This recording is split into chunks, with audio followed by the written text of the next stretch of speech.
அடுத்தது காஃபி கொடுக்கணும், காரம் வேணுங்கிறது. காரத்துக்கு 12ன்னு சொன்னா உடனே சண்டைக்கு வர்றது. இது டெய்லி எங்களுக்கு நடக்குது பிரச்சனை. ஒரே பில்லில் ஒரு ஃபேமிலிக்கு டிஃப்ரெண்டா ஜிஎஸ்டி போட்டு கொடுக்கறது கஷ்டமா இருக்கு. ஒரு பண்ணுக்கு ஜிஎஸ்டி கிடையாது, பண்ணுக்குள்ள ஒரு கிரீம் வச்சுட்டு அதுக்கு 18% ஆயிடும். கஸ்டமர் என்ன சொல்றாரு, நீ கிரீமே ஜாமையும் கொண்டா நானே வச்சுக்கிறேன், பணம் நடத்த முடியல. அதனால ஒன்னா எல்லாத்துக்கும் ஒரே மாதிரி ஜாஸ்தி பண்ணிருக்க.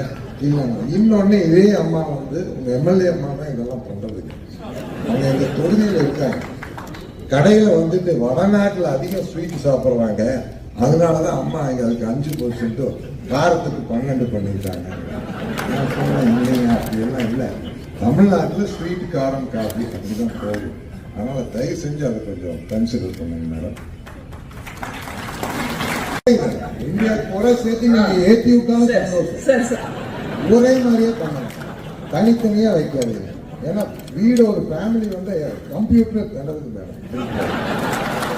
அது அந்த ஜிஎஸ்டி ஆபீசருக்கு இன்புட் கிரெடிட் எடுக்கிறப்போ ஒரே கிச்சன்ல தான் எல்லாம் பண்றாங்க.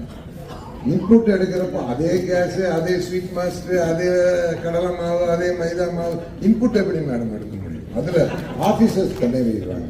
அவங்களுக்கு ஹெல்ப்